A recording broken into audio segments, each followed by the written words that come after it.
So, as I mentioned, we're going to look at some of the notes provided by Sobish on this particular Vajra statement 4.8. Particularly, I think, because especially now in our time, the practice of Lojong, and specifically the way to cultivate relative bodhicitta, as explained in the Lojong tradition, the practice of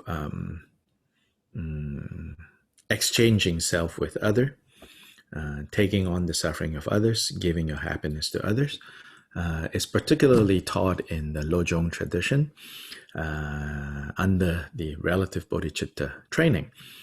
And so historically, actually, Lojong teachings weren't so public and weren't so universally kind of advocated. So ironic that these days, even non-Buddhists who don't know much about Buddhism somehow ended up doing Tonglen practice, doing Lojong practice. But Lojong in the old country, so to say, is often considered to be an advanced practice, not a beginner's practice, much less a practice, given to even people who don't know what taking refuge in Buddha Dharma Sangha is. So you have to keep that kind of in mind.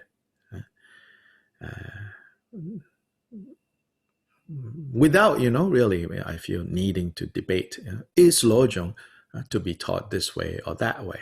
Just to be able to contextualize and to understand then better, this particular Vajra statement.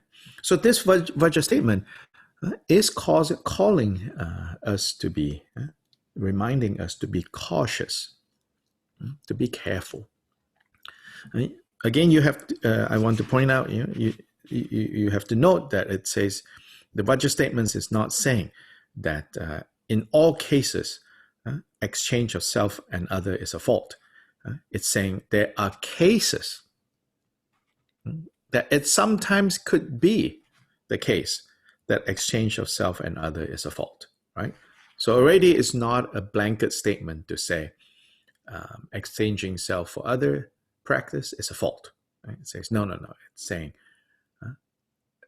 there are cases. And what are the cases? It would be prematurely, right? So prematurely, I would say, sounds easy enough. Don't do it too soon. But at least in my own experience, which is limited, cannot be universalized for everyone. So you take it however is relevant to you. In my own experience, sometimes, not with Lojong particularly, but with a lot of things, I might think that I'm not able to do, and then I do it. And then sometimes it's like, oh, I can. And then sometimes also, I cannot. Yeah, right. Not ready for that yet. So it's really not so straightforward, like, are we ready or not? In the commentaries, they set up some like pretty clear, like kind of like you need to be at, level 7 or level 8, of your video games. No, your bodhisattva level, what level you should be on before you go about literally exchanging self for other. So like in the story of Shariputra, right? Earlier on, how he dug his eye and gave, right? That Tonglen is quite literal Tonglen, right? It's not just, praying like, oh, I will give, my eyes, my limbs to anyone who needs it, and may they be satisfied. And it's not quite like Chut, like in Chut practice, right? Dum, dum, dum, and dong, dong, and, very involved and very vivid imagination. Right? Your skin is laid out like a tablecloth, and then your body parts inside outside cut up and fed to those beings that want to eat flesh. And that's not quite, like literally this. Yeah. So I think even in the examples given, it's not exactly like crystal clear what the do's and the don'ts are. So I want to call your attention to that. Even though I read the commentary, I read Sobish's notes, I think there are still things that are not very clear. Yeah.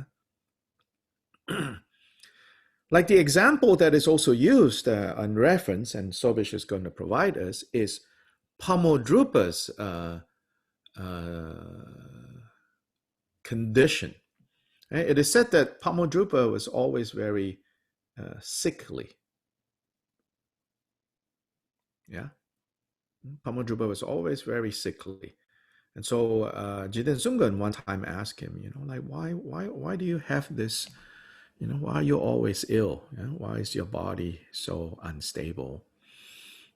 He died relatively young. I mean, not in Tibetan standards in the 12th century, but still, it's said that nonetheless that his body, his health was always kind of delicate. And Pamadrupa, and then Jiten Sungan asked him, why is this the case? And Pamadrupa said, well, it's because, my prayers to take on the suffering of others, I did it too strongly before I had the means to actually do it. So see, in Pamodrupa's case, it sounds like it's more what we recognize to be Tonglen, just training the mind and doing those prayers. From that story, it shows that no, actually, just training the mind will create conditions, which is, of course, not surprising because all karma begins with mind. From intention, from mental actions, then mental actions might lead to physical or speech actions. So then mental action is still an action, right? As I said before, like we don't often think of our thoughts and our emotions as actions, but they are actions. So then including, the prayer, oh, may all sickness of all beings ripen in me. Again, I think the example given there in the commentaries don't exactly spell out, like you wish that there would be follow-up questions to say, and so was that a right thing for Pamodrupa to do or not? In the commentaries, it seems to suggest that Pamodrupa is saying, well, therefore be careful, don't kind of underestimate, right, the power of making such aspirations, thinking that, oh, it's just, I'm just thinking it, it's not going to happen. Pamodrupa is saying, no, it will happen, and you have to see, you have the power to bear it or not. Yeah. I'm sure in this example, even as it is given often in the commentaries as a caution for us not to overextend ourselves, I'm sure the commentaries don't mean, Pamodrupa saying, oh, I shouldn't have done that, I cannot bear it. Clearly in the case of Pamodrupa, he can, bear it, right? At least, that would be what you would think the commentaries want to say. So there are some, if you want to get into very detailed looking at using logic to unravel this, so exactly what is it saying? I think it's not so easy. But the overall point, I think, is one that is good to take to heart. So I think maybe we should not forget, like the overall point. Once you zoom in and look closer and closer, then it becomes more and more complex. And sometimes we get caught up in the complexity and then we lose the main point. such as they say, you got lost in the trees, and so you lost the forest. Right? You got too zoom into the individual trees in the forest, and you forgot the magnificence, of the forest. So I think that the bigger point, I think, is very nicely given on the last section of the commentary itself. If you have the physical book, it's page 329. It says, the intention of the great Drigongpa, which is Jigten Sumgen, is that the beginner, intermediate, and advanced bodhisattvas, because they have different levels of familiarization with the motivation and practice, meaning aspiration bodhicitta and action bodhicitta, because they have different levels of familiarization with aspiration and action, and as well as more or less capacity, right? Actual power to handle suffering. So since bodhisattvas on the beginning level, intermediate level, and advanced have all these differences, through skillful means, gradually engage in the training of motivation and practice, such as the exchange of self and others. Therefore, bodhisattvas should gradually engage in the practice of exchanging self and others. So now, habitually, self more important than others. Habitually. Even when, we seem to be doing meditations and prayers, oh, may I become less important, may I become less important, may others become more important, may others become more important. Even sometimes when we do those types of practice, it's still feeding the I am more important than others.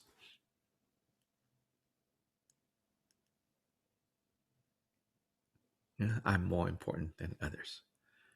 I've said, if we take really to heart what it means, others are more important than me, I will be, if I'm honest about it, and since we are a group of good friends now, I will say, I don't have that, as a constant.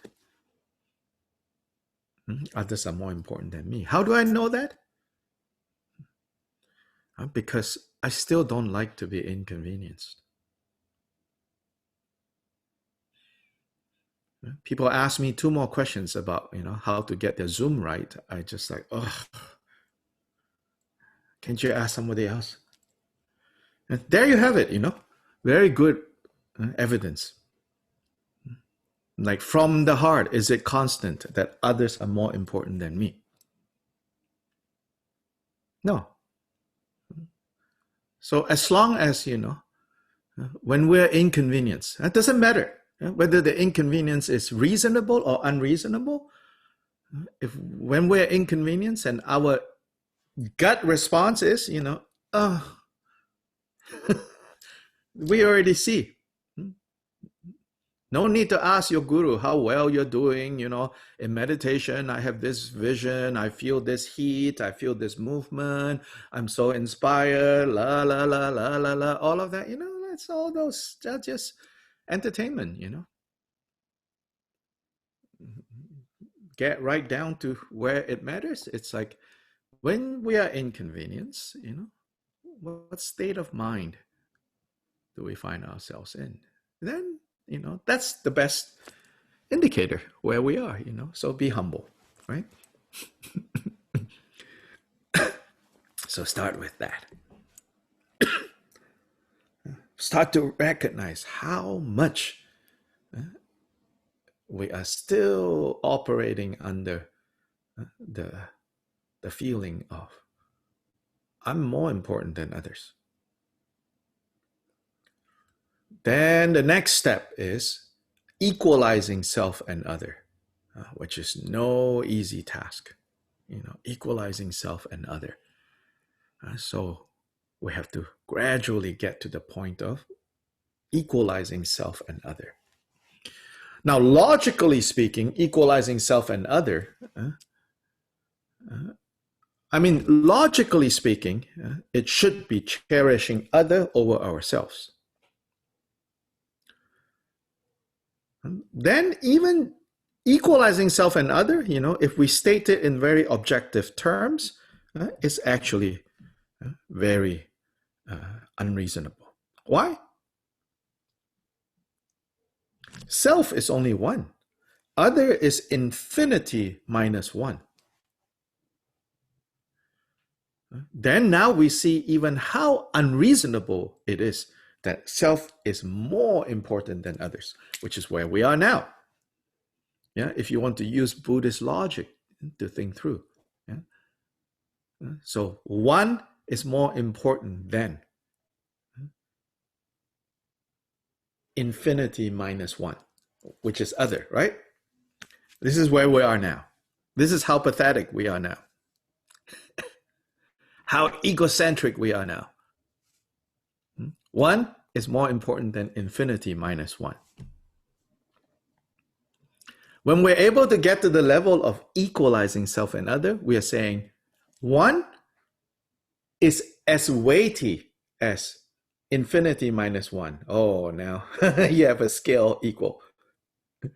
Right now, one, can tip the scale to this way, infinity minus one, or rather up, right? This is a reverse scale, more important, up. So I over here, infinity minus one, which is I, less important. Then if we practice, more and more, hopefully we can reach at least, one is as important as infinity minus one. Then the objectively logical would be finally this. Infinity minus one, more important than one. How important? How much more important? Infinitely more important. But to get to this point, cannot be achieved with like a part-time endeavor. Does it mean like, we are hopeless? No, it doesn't mean that. It means we need to, at the very least, remember this, not forget, so that when we see other people doing one more important than infinity minus one, or at least one more important than you, if you meet someone who acts like that, that they are more important than me, before we quickly get offended, at least empathize with that and say, I would do exactly the same thing. So maybe I should not complain that this person is so self-centered, because probably I'll do the same. You might even think, oh no, I won't do the same, but it's because, your buttons have not been pushed. Each of us have different buttons when we get pushed, the true colors come out.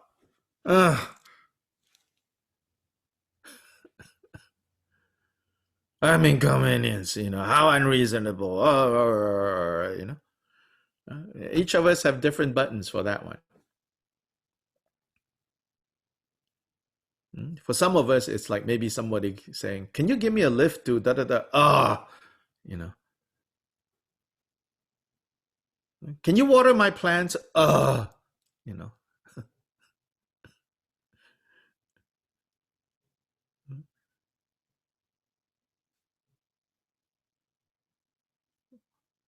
cannot find your email.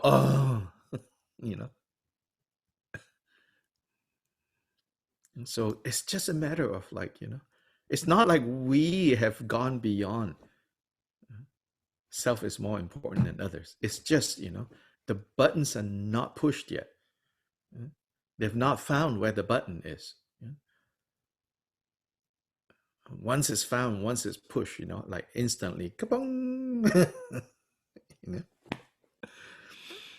So the bigger point of this Vajra statement is, like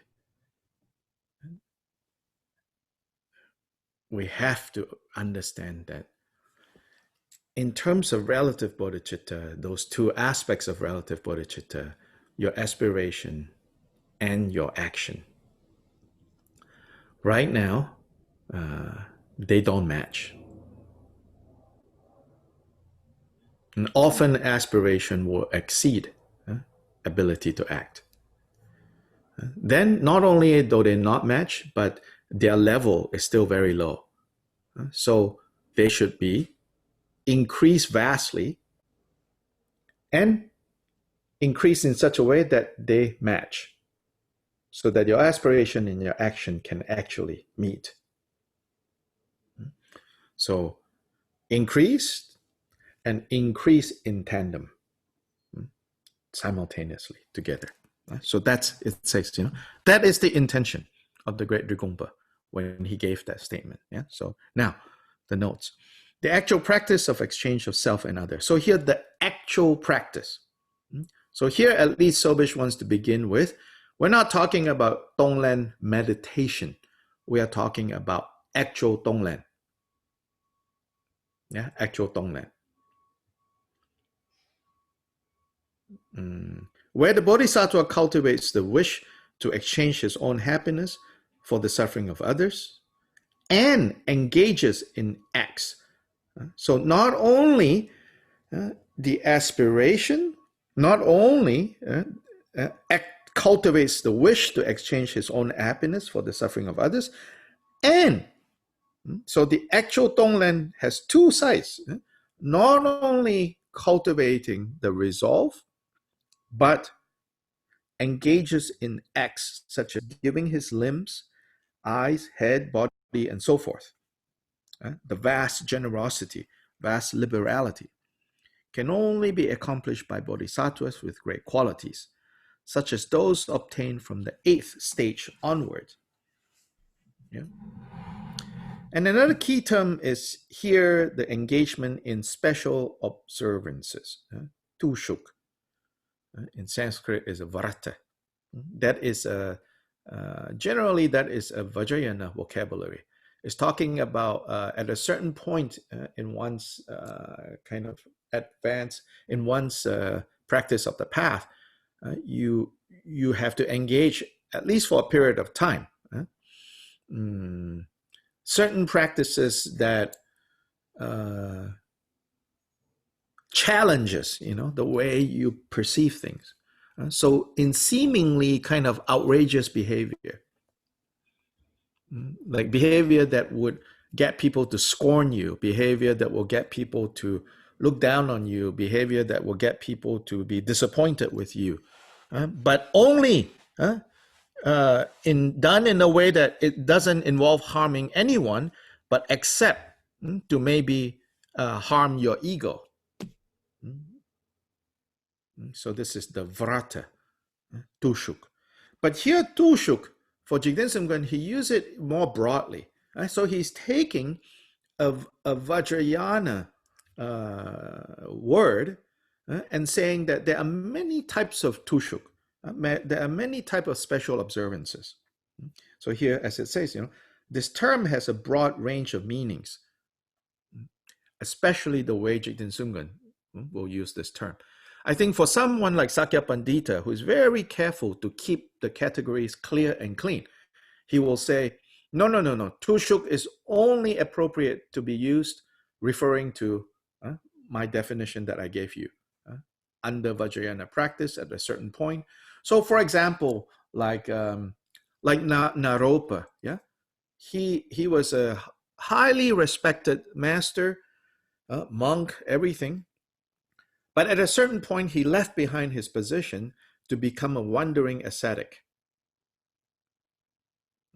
And that time, certainly people were like, oh, what happened, Like, did he lose faith in Buddhism? because then he stopped becoming a monk, or at least he's not wearing the robes of the monk. He let his hair grow. Then he can be seen in taverns, in unseemly places, at unseemly times, all those things, right? But of course, he wasn't doing anything to harm anyone except perhaps his own reputation and his own standing in society. So that would be called a classic vrata. As in, he's taking a kind of, so special observances, vrata, in Sanskrit also has the connotation of like,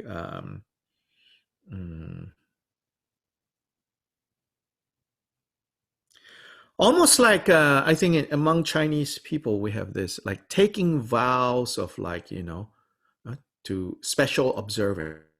It's like every full moon and new moon, I'm not going to do this or that. Or, in order to fulfill a promise I made to some deity, if my mother recovers from this illness, from now on, I am going to give up, eating rice, or give up eating whatever. Yeah? You have things like that. So vrata in modern Hinduism, especially among women. So in modern Hinduism, vrata has a more broad meaning. But in Vajrayana, vrata is referring to engaging in like what we might call outrageous behavior.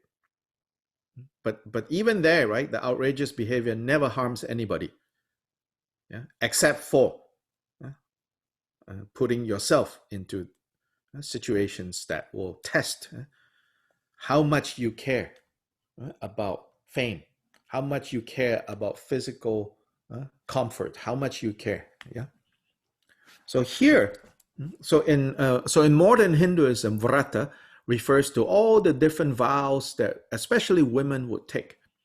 So many Hindu women might take a vow every Wednesday. They will observe special prayers and observe a special diet for the health and wellness of their husbands. Every Wednesday. Then every Thursday, they might do certain prayers and certain observances, including things that we might think is kind of interesting. So there are some vrata that says you cannot eat any sour things that whole day. Diet-wise, no sour things. And then alongside with prayers and, and that might be, this is to dedicate to my kids doing well at school. So there are these type of observances. So a neutral translation of vrata would be special observances, as Sovish translates it here. But in Vajrayana, as I say, it has a specific meaning. Yeah? So anyway, coming back here, the term has a broad range of meanings and is based on the concept of disciplined conduct. So even at the root, it is disciplined conduct, right? Such as saying, as simple as, every Wednesday, I will not eat sour food. Or every Monday, I will not eat food with salt. So you do not season any of your food with salt on every Monday. Or like, in the West now, there is a new tradition of meatless Mondays. Like college students are encouraged to have meatless Mondays, so they will reduce, overall the demand for meat. So that would be a form of vrata, of special observance. But includes those actions that, as expressed here, so vrata at the root is the concept of disciplined conduct, but includes those actions that, as expressed here, only bodhisattvas of the pure stages, meaning from 8, 9, 10, can master. So for these bodhisattvas, the vrata would include such practices as offering of his own body, and for the tantric adept, the activities of non-duality. So like the one, where you're not concerned anymore for your own reputation, your own welfare. So according to Jigten Sumgen, it is important that the bodhisattva be able to endure great suffering.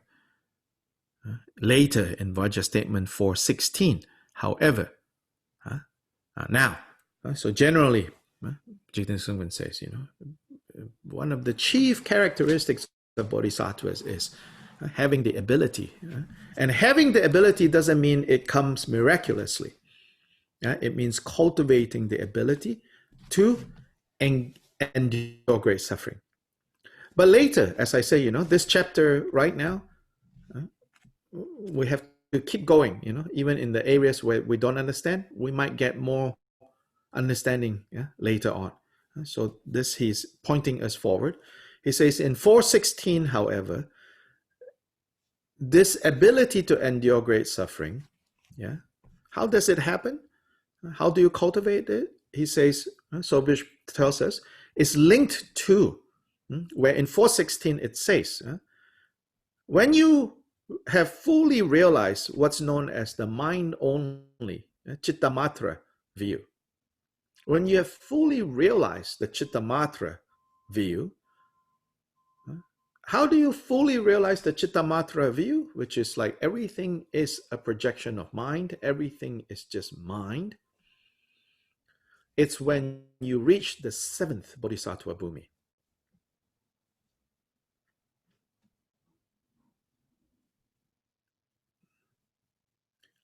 Where, quote, the sufferings of hell caused by the Bodhisattva himself are easily endured and do not impair him or his altruistic mind, unquote. The Dorshema too mentions several times that such practices are impossible below the 7th stage. Before you have realized that everything is a display of the mind, everything is the result of mind, right? Then you cannot really, you don't have the ability to endure great suffering. So up till here, like I think clear enough, right? Yeah. Any questions up to here? See any inconsistencies up to here?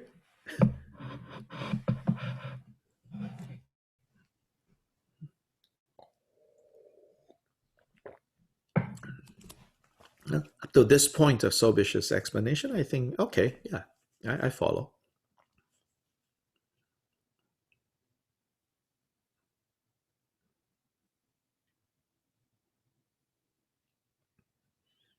Now, the next part is a little trickier, at least for me. Maybe you can help me see.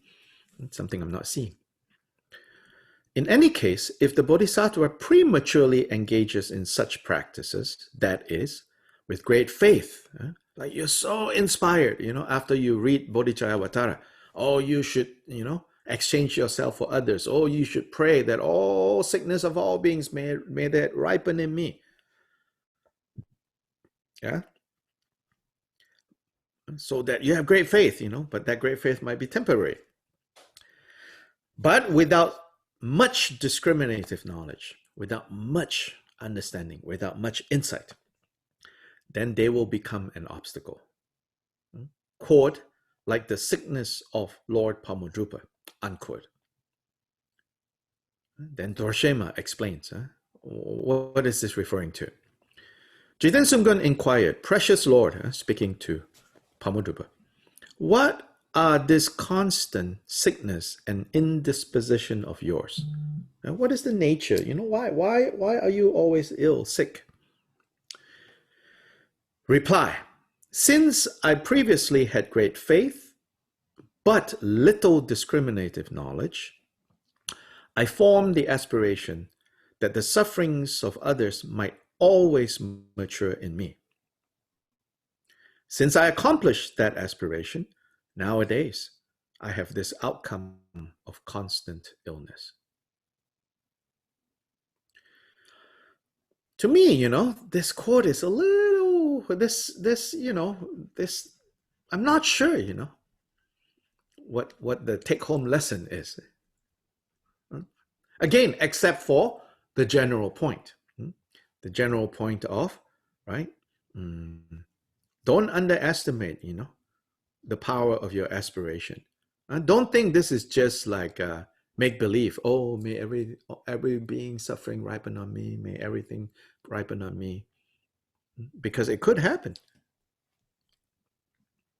Now, even that, right? Karmically, yeah, you should not think that it's literally taking someone's karma and giving it to yourself. You cannot do that. You cannot rob someone of their karma. Yeah, that's a basic Buddhist point. So what you are doing then here, karmically speaking, is why, in this case, like Pamadrupa, all the sufferings, like he has become sick, in a way you can say it's bringing all of Pamadrupa's negative karmic seeds from the past, letting them all ripen now.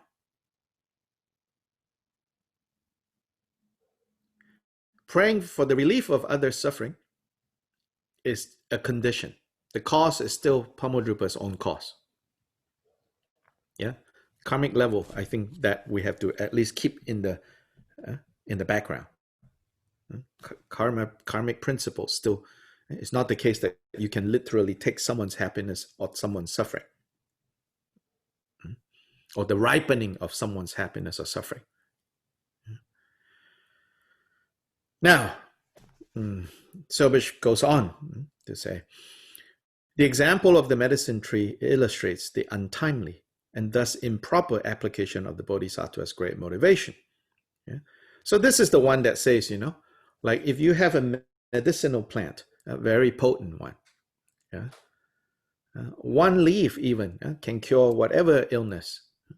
Then you have someone who is very ill and say, oh, can you give me that? Well, it says if you pluck that one leaf and give to this person, so it will heal this person, but then you have killed that little sprout. So you should not do that, it says. Not because you don't want to help this person, not because you're heartless towards this person. You have to look at the big picture. So you have to nurture this little seedling that comes up. Let it grow and grow until it's big tree.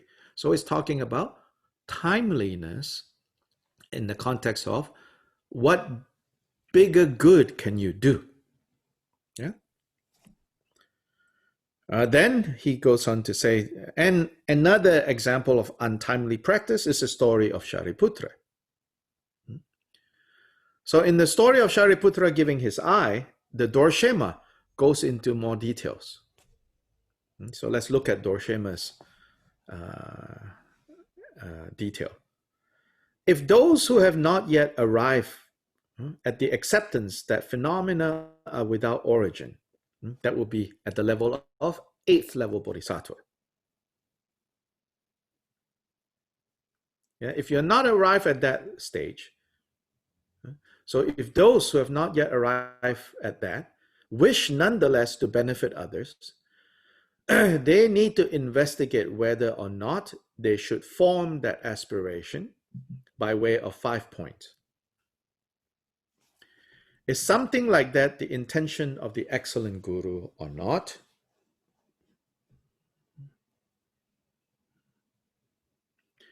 Do dedication and resolve match or not?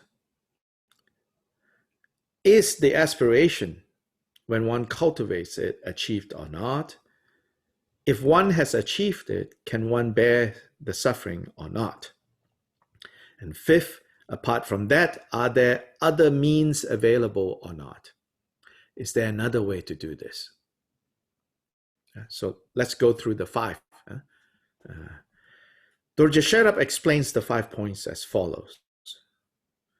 If it is untimely, it is in fact not the heart intention of Pamadrupa. So meaning, each time you find yourself, right, in that situation, should I do it or not? Then remember, Pamadrupa says, if you prematurely, especially if that premature desire to help is grounded in, visions and feeling of greatness, so your ego, then that's absolutely premature. So first question. If one is overpowered by the accumulation of suffering due to one's former altruistic aspirations, then the former aspiration turns into the impediment of goodness. And the dedication and resolve do not match. Here, dedication is not talking about dedication prayer. Here it's talking about your ability to kind of stay on course, your dedication, right, to the resolve that you made. They're not matching. You might resolve and say, oh, I want to take on the suffering of all. But your ability to stay on track isn't there. And if that's the case, then this is one of the 5 questions you should ask. So then even goodness becomes an impediment. Yeah. So the dedication, may such and such a practice cause the attainment of Buddhahood for myself and all others, is in fact one's aspiration. Here I don't. However, when one is overpowered by the ripening of that aspiration, namely suffering, one will be unable to dedicate in the above manner.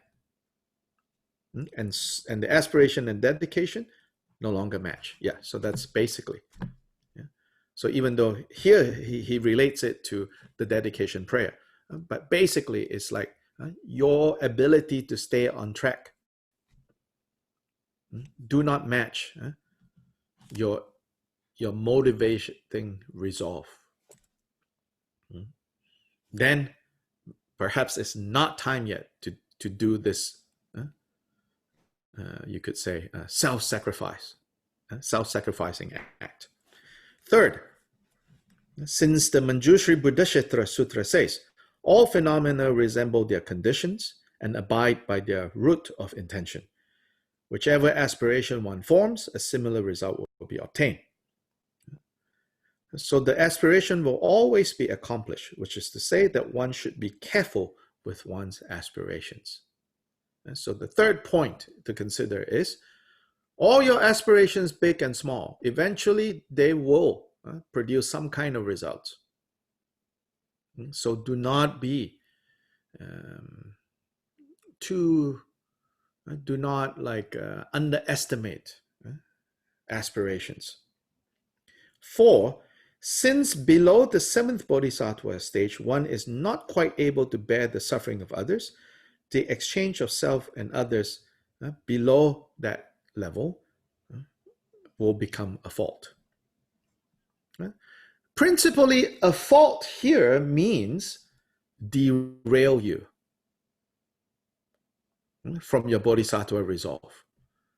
Fault here is not even talking about, experiencing setbacks, experiencing pain, experiencing discomfort, because a bodhisattva with great resolve can endure all those things.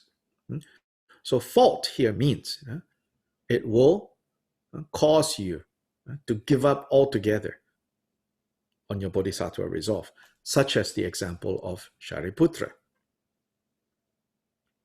And then the commentary said, actually Shariputra at that point was already on the 6th bodhisattva stage, which is not easy at all.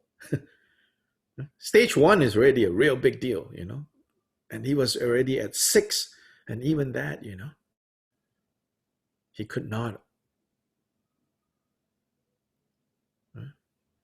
really do it.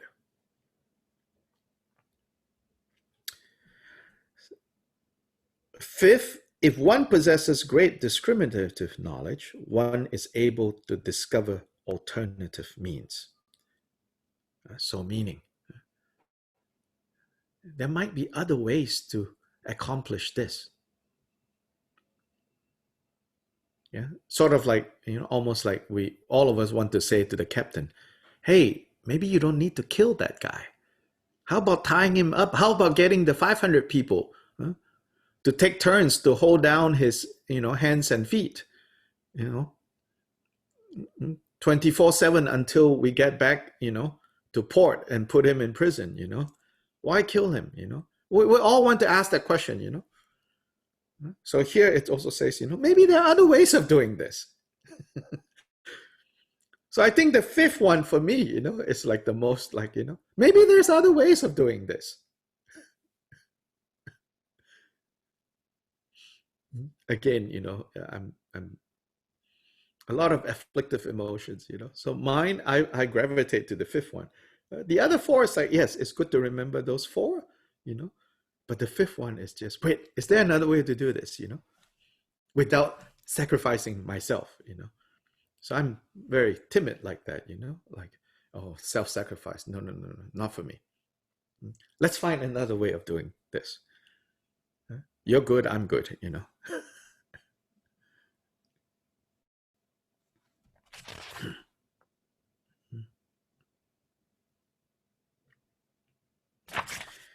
The Rinjangma states, we engage in these aspirations and practices, having familiarized ourselves with taking as the path. Again, this term lam dong. Here he is not translating it literally. He's actually translating it based on the more common phrase called lam kia, to take onto the path. I mentioned last week. Like this is a peculiar Jikden Sumgun term, lam dong, lam du dong. Dong is to throw, to give away, like dong len, len is to take. So it's actually the opposite. So it, if anything, is lam kia is more like carrying it onto the lam, the path. Literally, to take onto the path, more literally, it would be like lam len. Len is to take, dong is to give. So as I said, Khenchen Rinpoche says this is a sense of like give, as in not give the path away, but give it to the path. As in give your afflictive emotions to the path. What does that mean? The path is not like your journey in life. The path is the methods. So give your afflictive emotions, release your afflictive emotions into the remedy, the path, the remedy.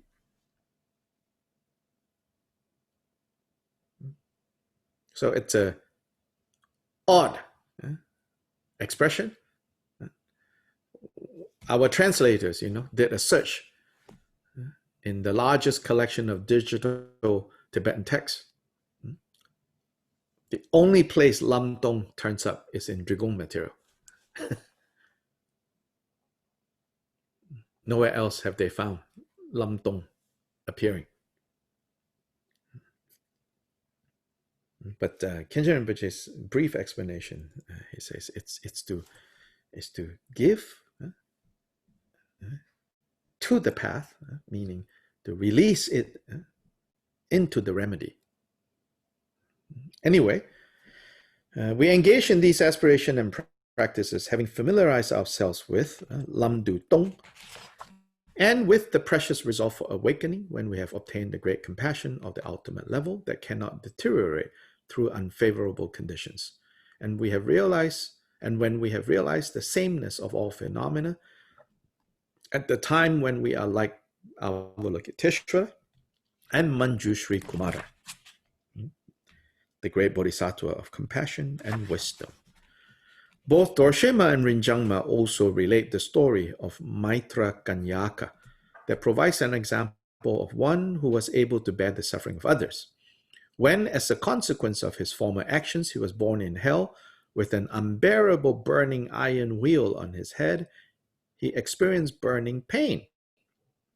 Understanding that he would have to stay in this realm for 166,000 years, he prayed that due to his taking this fate upon himself for all beings, others with the same karma would not be born here or there. Consequently, the wheel rose up and he was freed from the suffering and reborn in Tushita. So that's the story. And that is given as a story of one of the bodhisattvas, one of Buddha Shakyamuni's past lives, where although he was in the hell realms having so much suffering, even then his capacity to bear suffering was so strong that instead of thinking of himself, he says, I'm already suffering this, may all others who now have to suffer this also not have to suffer. Let me take on theirs. So that is given as an example of someone who can do it rather than cannot do it. The remaining discussion in the light of the sun is a reply to Sakya Pandita's critique of Jigten Sungren. So that we're not going to go into. If you want, you can read it. Now, what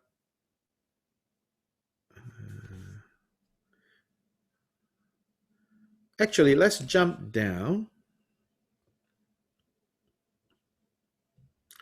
Sapan points out two things here in Jigten Sungren's teaching that appear to contain inner contradiction.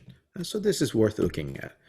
One, on the one hand, Jigten Sungren teaches the principle that virtuous causes always have virtuous results, and non-virtuous causes inevitably have non-virtuous results, such as the 10th statement of this chapter.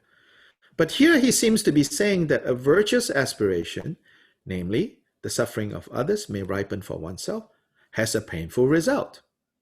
Okay, that's a fair, pointing out of like, wait, are you contradicting yourself? Second, here Jigten Sungren teaches that any aspiration once cultivated in the mind will necessarily sooner or later be fulfilled. Thus, it is inevitable that one will experience pain when one forms the wish that the pain of others may ripen for oneself. This aspiration, however, is in itself virtuous and should therefore, according to the principle formulated in A, necessarily lead to happiness. So very reasonable pointing out of, that seems like a contradiction. Your two positions, that you say that virtue always ripen as virtue, virtuous causes always ripen as virtuous results, outcome. Non-virtuous causes always ripen as, unpleasant outcome. So virtuous causes end up with pleasant outcome. Non-virtuous causes end up with unpleasant outcome. But in this example, surely, the cultivating of may I take on the suffering of others is a virtuous cause. How can you say now that it could lead to an unpleasant outcome? So Sovish tells us, these points are resolved in oral instructions of the tradition with reference to Jigten Sungren's other teachings. In agreement with the instructions on unmixed results, an ordinary person, even a bodhisattva, on the first through the sixth stage, they are still technically called ordinary, from first to the sixth stage, will experience both results separately, namely the painful fulfillment of his aspiration to take on the suffering of others and the joyful results of a virtuous aspiration. Thus, A, the principle of arising of good results from virtuous acts, and B, the painful results arising from the wish that the pain of others may ripen in himself, do not contradict each other, because these results arise separately and are unmixed. On the other hand, a bodhisattva on the seventh stage and on the pure stages 8 through 10 has reached the advanced stage in which he has realized sameness and accepted that phenomena are without origin. The ripening of the aspiration that the sufferings of others may arise in himself should therefore have a different meaning for him. Even if we could speak on an arising of pain, it would no longer be experienced in the same way as it is experienced by ordinary people and beginner bodhisattvas. When the bodhisattva was asked in 4.6, will you be able to bear the suffering or not? Bearing suffering entails bearing torturous pain only for the less developed bodhisattvas, and for ordinary beings. In the stage of sameness, if the stage of sameness has not yet been reached, the suffering will indeed be unbearable, and consequently, the bodhisattva's conduct would most certainly be damaged, deteriorate.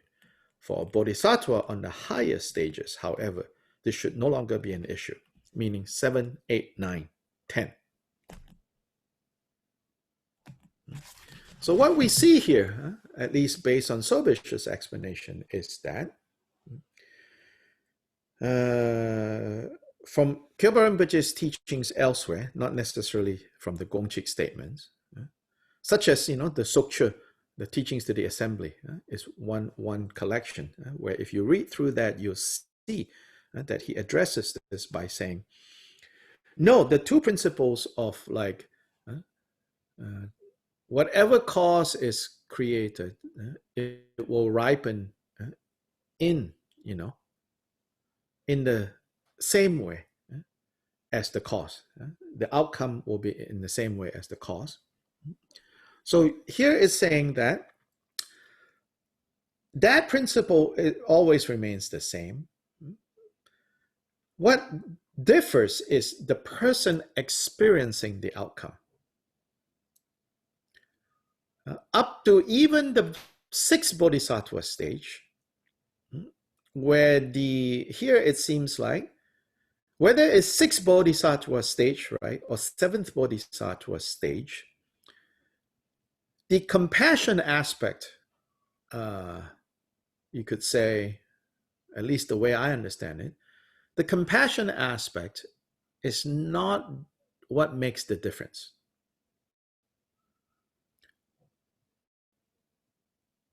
Whether someone is on 6 or 7 and above. It seems like the aspect that changes is the discriminative knowledge aspect, the insight aspect. What happens at 7th? At 7th, a bodhisattva truly realizes that all experiences are conditioned by mind. And therefore, at that point, even if objectively people see him burn in the fires of hell, subjectively, he is not affected. But anything less than that realization that everything is conditioned, projected result of mind, then be careful with suffering and happiness.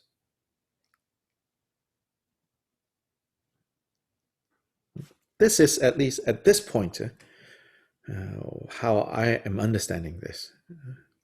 It's by no means the final word.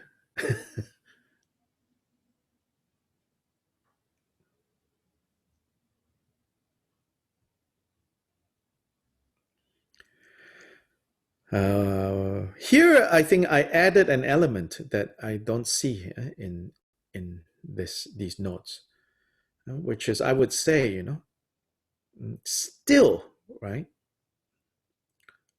It is not the case that you're praying that other people's suffering ripen in you is causing you suffering. Yeah? I want to say that no, but it is providing the condition for your own negative karma, as in your own negative causes, to ripen rapidly now. Do you see what I'm saying? Yeah, I think in these notes, it doesn't bring in that issue, but I think that issue needs to be brought in. Then it makes more sense. Yeah. Even in these notes here, it seems to suggest that somehow praying for others' suffering to ripen to you, yes, emphasizing the principle that all your thoughts have effect, right? So don't underestimate praying. I think the other Implication of that is praying for good things to happen. Eventually, good things will also happen, right? But in both cases, whether good things happen or bad things happen, the praying itself is not the cause for these things to happen. As Kenjan Rinpoche in his teachings over the weekend on Saturday say, you're praying, you're reciting mantra. Actually, realistically, that's not going to change, your situation here. It helps. Rinpoche didn't say it helps. I know why, because he knows he's talking to Vajrayana people, and sometimes those of us who practice Tibetan Buddhism get carried away by all this promise of one recitation of the mantra will purify 7 eons, or walking under this mantra, or, seeing this mantra or touching this mantra will purify so much and so much and so much, Then it turns into like, I don't need to change my mind. I don't need to work on the afflictive emotions. I just keep praying and keep hoping, That's what Rinpoche is actually trying to kind of remind people, But the point here is that, yes, when you make aspiration prayers, whether you aspire for all suffering to ripen in me, or you aspire like, may I overcome all obstacles, those will eventually produce the outcome. But they are not the causes for the outcomes. This is where my kind of extra commentary is like, you should not think that those are the causes of the outcomes. Those are the conditions for past causes to come to fruition.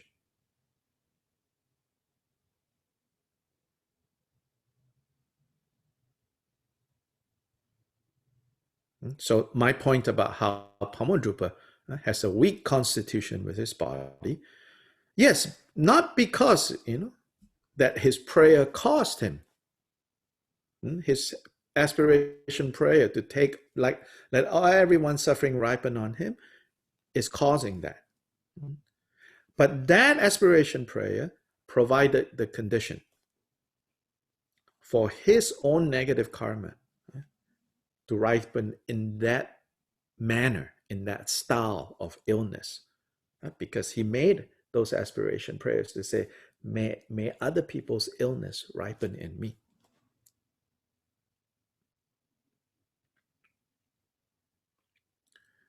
Yes.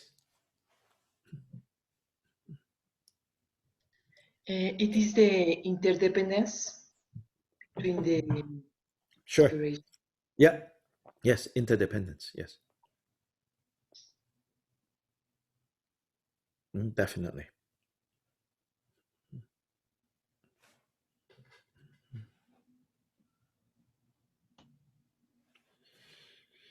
Guru, Mm-hmm. I think I can appreciate this statement. Yes. Before this, I've been practicing a lot of energy healing, qigong, pranic healing, and all that. Yes. And I would say that at the time, I was not to be prideful, but I was quite sensitive. And of course, I was a bit proud that, I can do so many things. And I skipped a few training steps to healing people. To heal So people, what right. happened was when I did this healing for others, I can help them, but I myself experienced a lot of illness. And those teachers from those traditions, so when I asked them, they said that we are not actually taking the karma of the patient onto ourselves, Right. but rather our untimely intervention in their karmic process. Yes. Their own karmic debtor is unhappy. Yes.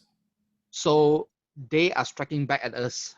But Yes. that illness only happen in us if we have the seed in us. Yes. So Yeah. at that point, I got so ill that I kind Mm-hmm. of turn everything off. I, Yes. Right. like the Chinese saying, beat me to death also, I will not do it anymore. Mm-hmm. Yeah. So I can appreciate this statement in that if at that Right. time I had the wisdom to see that, you know, or rather I would say I understand that I'm willing to bear this Yes. so that I can be able to help more people, then I would have the courage to continue Right. Right. Right. rather than just cutting everything off Yes. and don't even dare to go back to Yes. that helping people in that sense. Right. Right. Hmm. Yeah. So this is, like again, without getting too like technical about everything, like from life experience, we can see the application. I think a lot of the Vajra statements in early when we started Gongchik, I said um, the whole framing for understanding Gongchik, we need to understand Gongchik's Vajra statement in its own framing, which is these are not fundamentally, in the end, philosophical points. Although later tradition and even like this book, right, can read it as a unique philosophical position of the early Kagyupas vis-a-vis other philosophical traditions in Tibet, right? Certainly you can do that. But you have lost something when you do that. Then it's sort of like saying, you take poetry, right? And you compare it to medical journal articles. They're two different genres.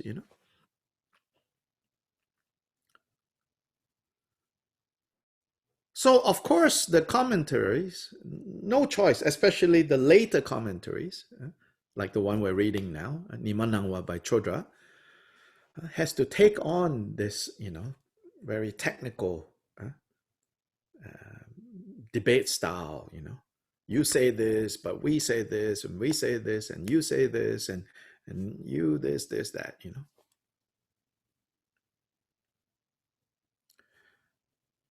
But remember, I think even at the level of Sherab Jungne bringing together, okay, these Vajra statements, you could say that, yes, whether knowingly or unknowingly, Sherab Jungne is opening the door for these statements to be criticized or to be defended using philosophical debates. When Sherab Jungne brought all these statements together. But remember that all these statements, where did they come from? They came from Jigten Sungön addressing the suffering of each person who came to him. Right? So that statement that says, oh, Donglen, be careful with that, might have been like Leonard, coming to Jigten Sungön and say, oh, Guru, I used to help people and then this happened. Then Jigten Sungön says, there are cases. There are cases in which the exchange of self and others is a fault. Poor Leonard. Yeah. And then you imagine Sherab Jungne hears that. Okay. So this is in contrast to people who say, oh, no, no, no. Always do Tonglen. Always do Tonglen, no matter what. It's always only good. So Sherab Jungne. Note to self. Or maybe he kept a notebook, right? So these over 200 statements, or close to 200, not over, 190. It's from different times, different situation, and Sherab Jungne is collecting these one-liners.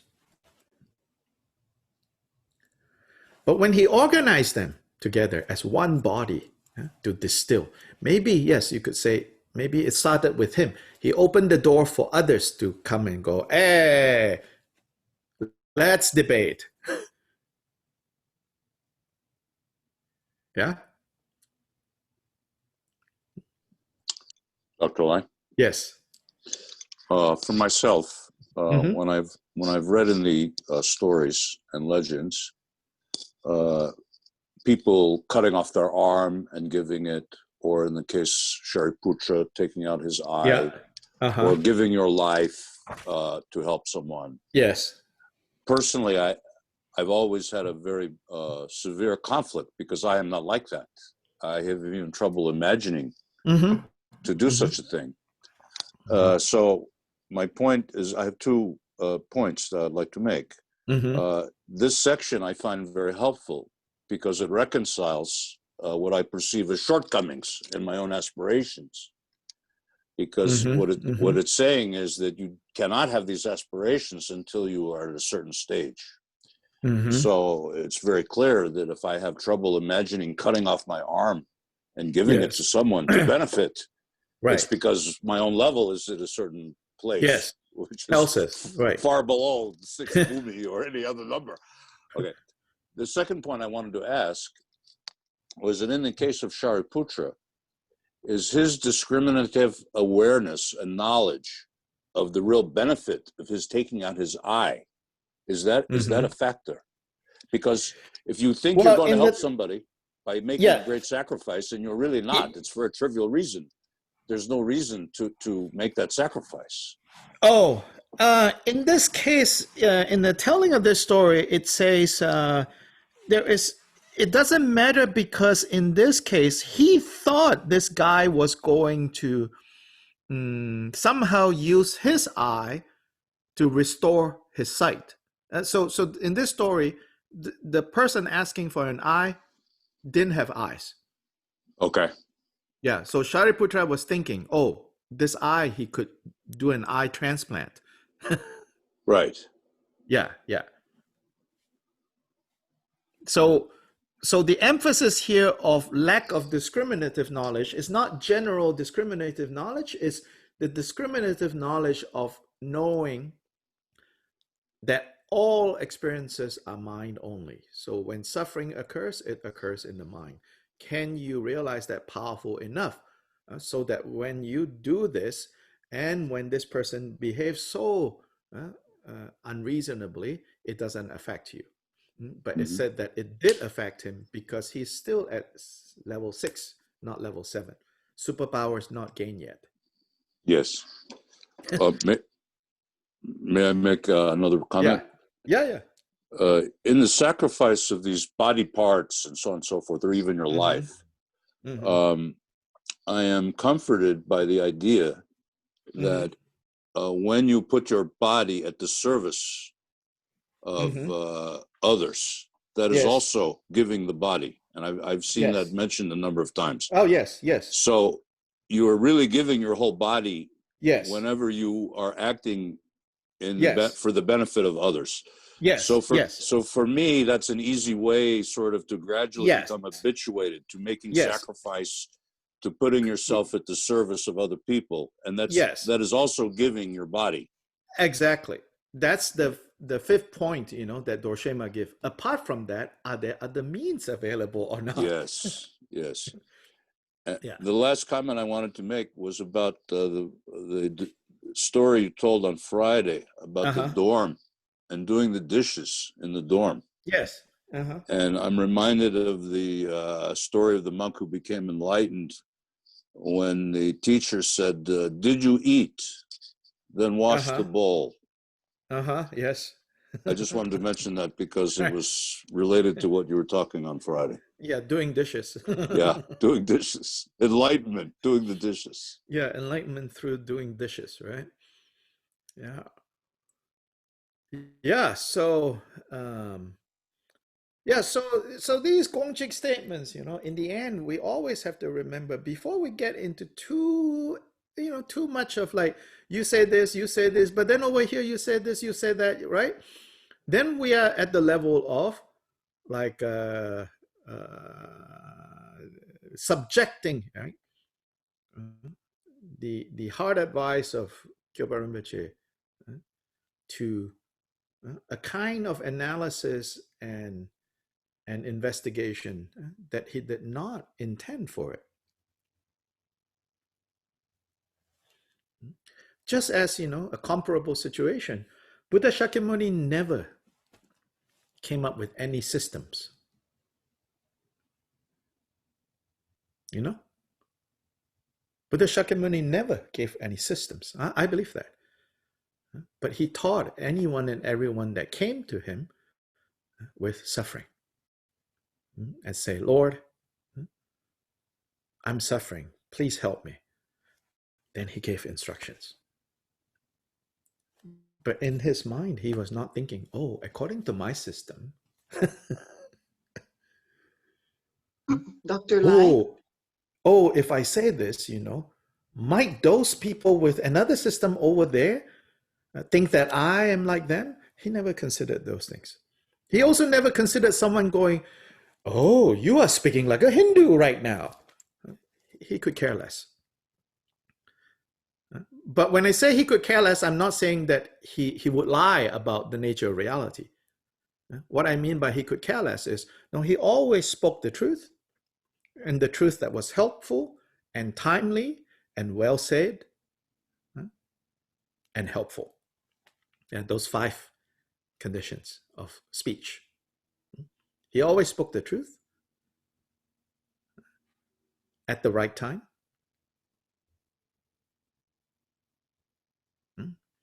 That is conducive to the person's development on the path. Well said and timely. Is that 5? Well, there are 5. So he always just taught it like that. He did not go, oh, wait, is this part of my system? Is this other people's system? Do you think I'm talking about other people's system? He wasn't interested in systems. Yes, Fabiola.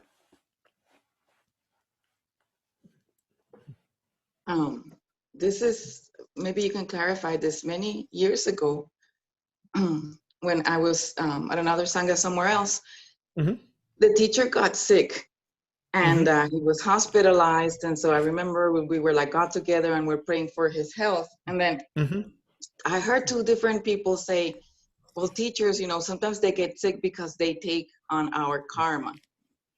Yes. Oh, commonly people will say things like that. Yes. But I was just, it just, not possible. Possible. Not possible, we say. Okay. Yeah.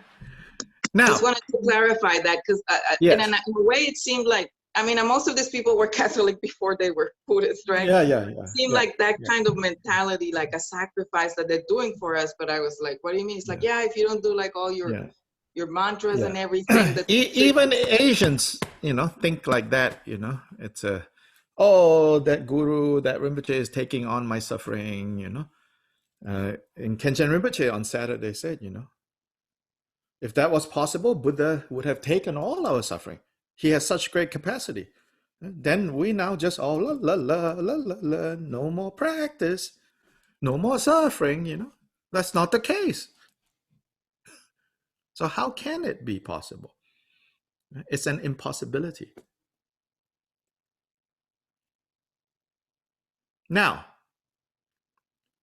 should we think, oh, our guru works so hard, for us. Now he is sick. Now she is sick. Our guru is so kind to us. Yes, we should think that. We should not, you're sick. That's your karma. Right? Because sometimes, right, the idea that, no one can take anyone's suffering can also lead to, when your guru is sick or when somebody else is sick, you're like, what to say? This is your karma ripening. Nothing I can do for you. Then we have gone to the wrong direction as well. So all that Sangha saying that it did not come from nowhere, because in another context of teachings, it does say, See that everything. Can you develop the view that whatever your guru does, it's for you. But that should not, cancel out your understanding of how karma works. So many. Then sometimes, this kind of idea is misused. I don't know if it is not, but sometimes it's misused. Like, see, therefore you should pray for him or her because they are taking you are the one that's causing him to be sick, Then that's when it turns into almost like, what the Catholic nuns will say at, your kid, holding up a crucifix and say, he died for your sins. You are all bad, bad, bad boys and girls, See how he's bleeding. He died for your sins. Then that's like, guilt tripping, ultimate guilt tripping, you into behaving. I think that's counterproductive. Not always. There are cases. In most cases, that kind of guilt tripping will backfire. Mm-hmm. Yeah. And there's a lot of guilt tripping, I feel, in some Vajrayana communities, kind of intimidating people. Things like, you are harming the guru's life, by doing this or that, by not towing the party line. I think that's misinterpreting and perverting the teachings. Because there's one idea, for example, since you brought that up, like the guru or the gurus will only be around as long as their role as the guru is needed. And so yeah, there is a logic there. If this person's embodiment is the embodiment of guidance and help, and if the conditions that they are in now is no longer conducive or possible for them to actualize that, then why are they sticking around? There's another set of conditions over in Africa. So then this person dies, right? I mean, makes sense, because this person's aspiration is so strong. Like, I want to be of benefit. But if the conditions are no longer there for this person to benefit, whether this person buys a plane ticket and relocates to Africa, that's one way, I guess, or more drastically, leave behind this body to be reborn in Africa, might be necessary. But sometimes this idea, people use that to guilt trip disciples, like, your guru died because you misbehave. I've seen that. It's like, eesh. In some of the, like, things that have come up in the last few years, and some of the individuals accused of these things pass on very soon after. And for many people, actually, they say, see, the disciples betrayed them, so they died. Now, I don't want to get into the debate whether that's actually what happened or not. I still have to say, is that actually what happened? I don't know. And then if you ask me, is that the way to communicate this teaching? I will say I will never communicate it that way. Other people can say whatever they want. Me, I will never communicate it that way. I don't think it's skillful. And we don't need to worry about that if everybody involved in a Dharma relationship do our best to behave ourselves and not let klesha take over. Then we don't need to worry about all these scandals, whatever, Everyone involved, we keep Our motivation is clear. We pay attention to kleshas, especially the way kleshas would kind of, hide themselves in Dharma and get passed on as, oh, this is part of Dharma.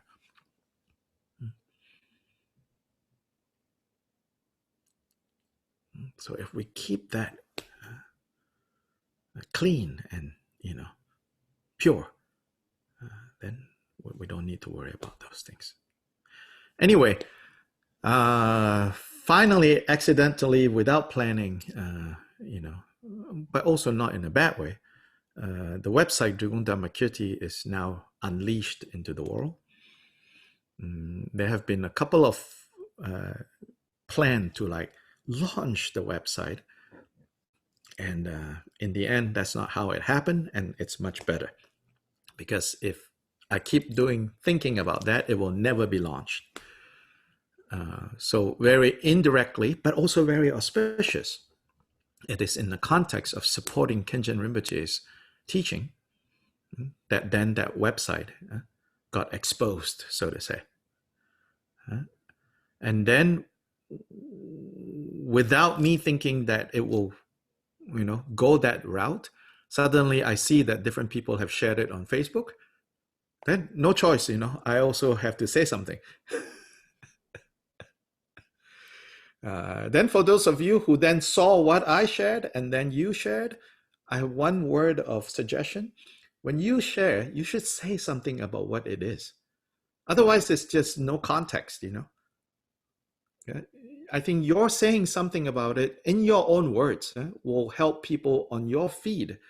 My thinking is that if you share it, is because you think it will be useful to someone who might be looking at what you are sharing. It goes a long way if you say something about it rather than just share. That's almost like a, like share. Nobody, I can tell you, in your feed is going to click. It's like, what is that? Especially these days, that there are these viruses, right? Especially nothing personal in your own words saying what it is. People I if they are smart, I too will not simply click something that I see. Because there's all these viruses. But if you write something when you share, I'm not saying that you have to share, no. But I'm just saying, if you already shared, it's not going as planned if you don't say something about it. That's not how social media works. If you say something about it, then maybe some of your friends would, okay, I'll click and take a look. They might click and say, this is useless, I'm not interested. That's fine. So it has been unleashed, and now we'll keep adding and improvements. And so where are you? Are you hiding somewhere, Javier? I'm here. So I'm Javier here. did a lot of the work. Under the acknowledgements page, I, not really jokingly, but I came up with the words, and I said, for him, it's probably like Marpa torturing Milarepa by building, the house 7 times. Many of the pages more than 7 times, each time he'll send me and say, is it like this? Do you want it this way? I said, yeah, I did, but now I don't. Here, let's change it. And again, and again, and again. It's like, over there, I think it's slightly off. Like off by how much? I don't know. It's just off. Why don't you fix it, And then he'll fix it and then say, is this? And yeah. So anyway, thank you so much. And then anybody else who you think can help, with this project, because for it to really work, it's ongoing. There's a lot of work. So the basic architecture of that is settled. But then to make it continue to be relevant takes more work. Under the community link Right now, nothing yet, but we are trying to develop what's inside there. And one of the things inside there would be like discussion boards, where you can, old-fashioned discussion boards where you all can discuss Dharma points.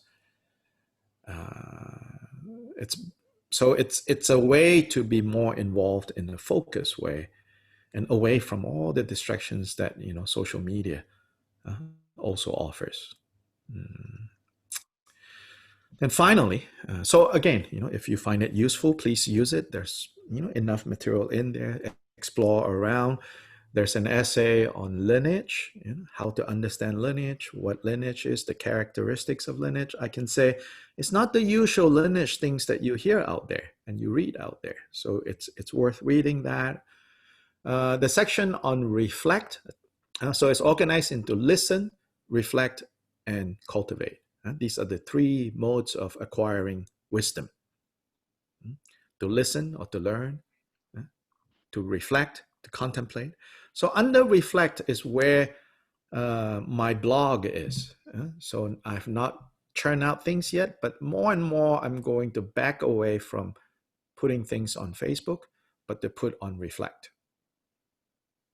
Like my reflections on, Dharma as it pertains to our life and all of that. Short reflections I will try to post there. So that's what reflect is. Cultivate is some general practices. For you guys, we already have a set of practices, and that, will maybe, soon, I keep saying soon, we will be doing Wednesday night, DDIS night, night in the Western Hemisphere. So it will be Thursday morning for those of you in Asia. We will gather together, in virtual space to do a set of practices. Doing that set of practices, it's, I'm not going to say, like you're bound to do them, but you're bound to do them on Wednesday. If you find it useful and you want to extend it to your other days, well, that's, you need to figure out, So I don't want to form an organization or a sangha where I am compelling people, oh, now you have to change your practices. No, you continue with your practices, but Wednesday night is where, beyond this Gongchik group, other people might join. And so it's good to come together, because there are people who connect to me primarily because they're interested in Lojong. There are people who connect to me because they're interested in like very specific like Dugong teachings like now.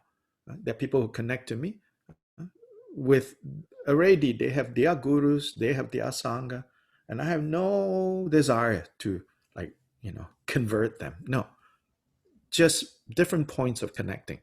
So Wednesday night will be the occasion where all the people who are connected to me in different ways and therefore connected to everybody else, me as a node of connection, can come together on Wednesday night and do, a set of practices. I will begin with Ngondro, teaching a particular Ngondro.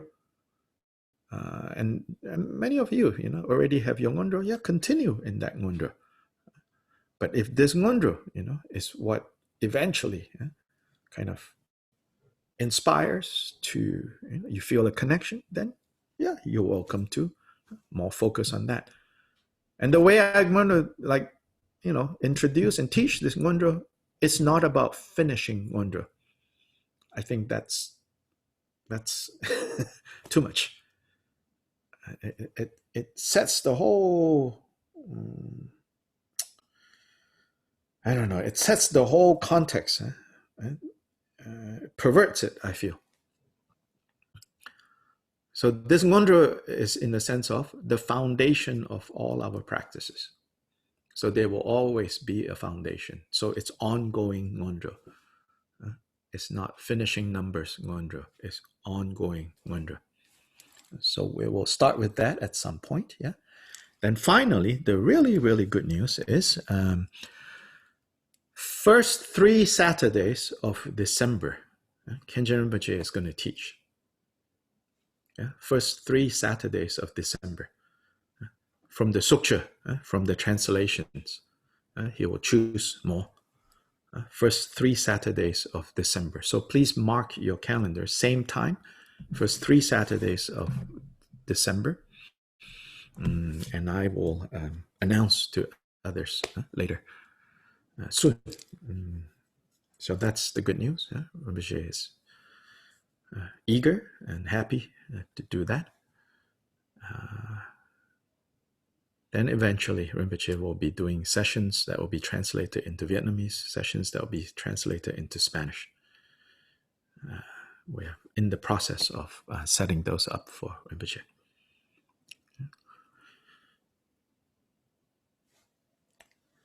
Changchu Semcho Rinpoche Ma Ge Ba Nam Ge Gyur Che Ge Ba Nyam Pa Me Pa Yang Gong Ne Gong Du Pe War Shu. Javier, I'm going to put you on the spot further. What is your livelihood? What's your job? Oh, your way of paying bills. yeah, project manager, software development. Ah, okay. So project manager of software development. Okay. So yes, Javier has a real job, a job that pays for him to pay bills. And you have 2 kids? 3 actually. 3 kids. Okay. What are the ages? 7, 4, and 2. Okay. So it is possible. I don't know how he does it, but it is possible. Okay. So all of you, whatever age you are, however kids or kittens you have, it is possible. Okay, Tata. Thank you. Bye. Yeah. Thank you. Yeah. Thank you. Thank you. Gracias.